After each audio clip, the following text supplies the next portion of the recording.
Nous sommes ravis de vous retrouver pour de nouveaux partages et de nouvelles propositions vidéo autour de la littérature jeunesse et ado.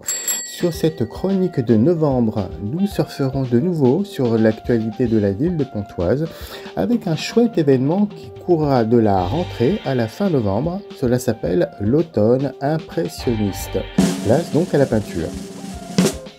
Notez-le dans vos agendas, les communes d'Auvers-sur-Oise, de Pontoise et de l'Isle-Adam s'uniront sur une belle programmation culturelle qui permettra de découvrir une participation historique de leur paysage en toile de fond de la peinture impressionniste.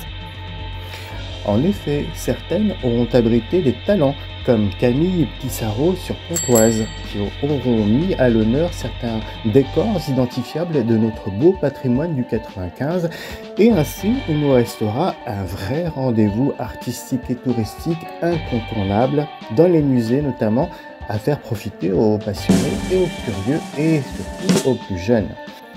Pour cette chronique, nous prendrons de la hauteur pour aborder la peinture.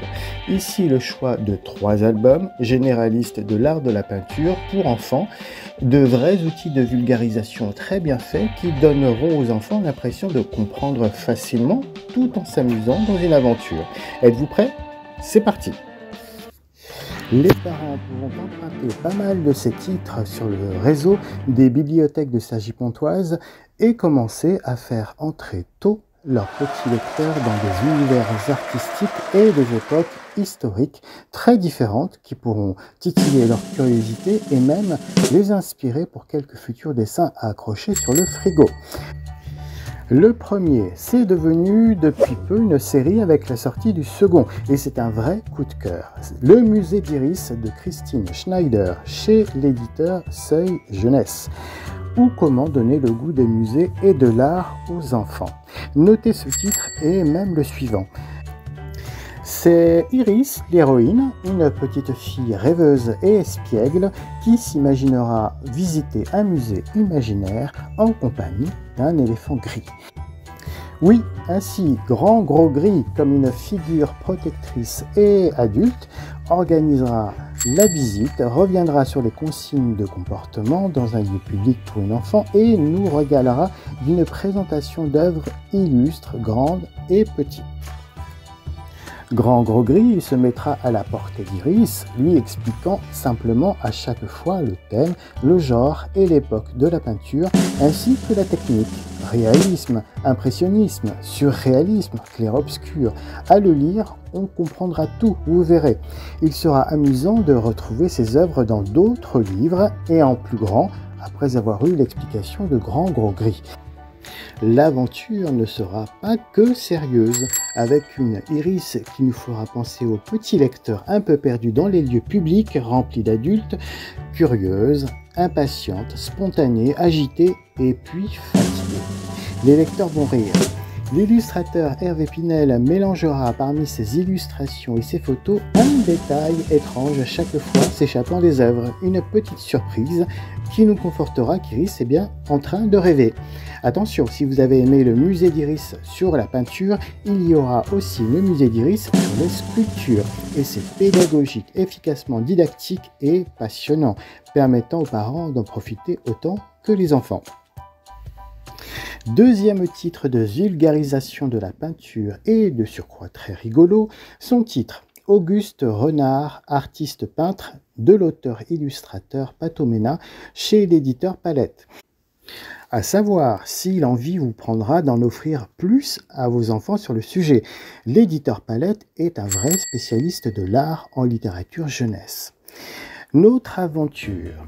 Auguste est un artiste de renom et tous les animaux de la forêt seront au courant qu'il voudra ce jour se lancer sur une nouvelle toile.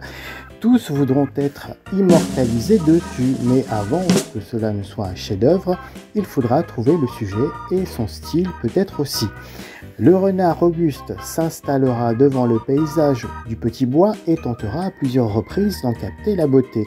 Et c'est là que l'humour va s'installer. Notre artiste se sentira à chaque fois mécontent, effaçant ce que nous verrons sur sa toile blanche et refaisant d'une nervosité qui fera rire. Il faudra aussi trouver le bon sujet. Une forêt, certes, mais cela ne fait pas tout. Nous verrons en face de l'artiste les habitants de la forêt qui défileront à tour de rôle en courant pour coller à son inspiration très changeante.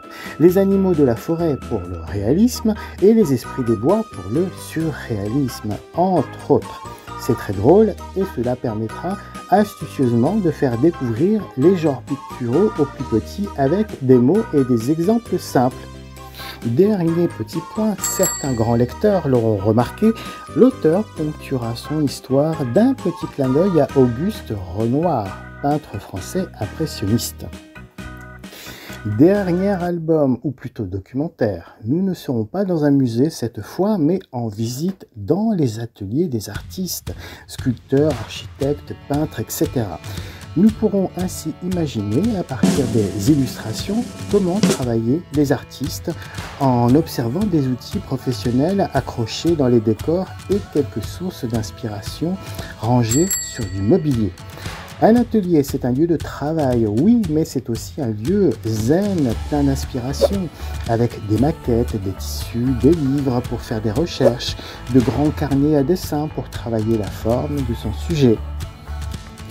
Le grand atelier est un titre grand format bien fait, à la fois esthétique et didactique. Nous faisons profiter de 2 doubles pages pour entrer dans un univers. En premier, on nous présente un artiste ou un atelier, son époque.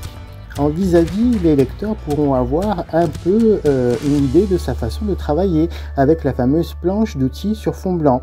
Et puis enfin, page suivante, le titre offrira une scène de mise en pratique dans la pièce personnelle ou l'atelier collectif, parfois décoré. Nous ferons des bonds dans le temps, des ateliers des pyramides à ceux d'artistes contemporains, admirant ici des ciseaux pour la pierre, pour la glaise et là des pinceaux, des tubes de peinture. C'est très agréable et cela pourra impulser des visites culturelles à faire en famille, dans des musées plus privés cette fois, parfois dans la maison même de l'artiste. Nous aurons en tête Giverny en France, maison fleurie de l'artiste Monet, ou la maison bleue de Frida Kahlo et de Diego Rivera au Mexique. Ces lieux feront profiter des œuvres des artistes conservées sur place, de leur propre collection d'artistes de la même époque et ce qui sera complémentaire et très riche, nous aurons aussi des effets personnels que nous pourrons rapprocher de leur goût plus privé pour la vie quotidienne. Les petits lecteurs devraient en être un peu émus de se trouver là dans la vraie maison de l'artiste.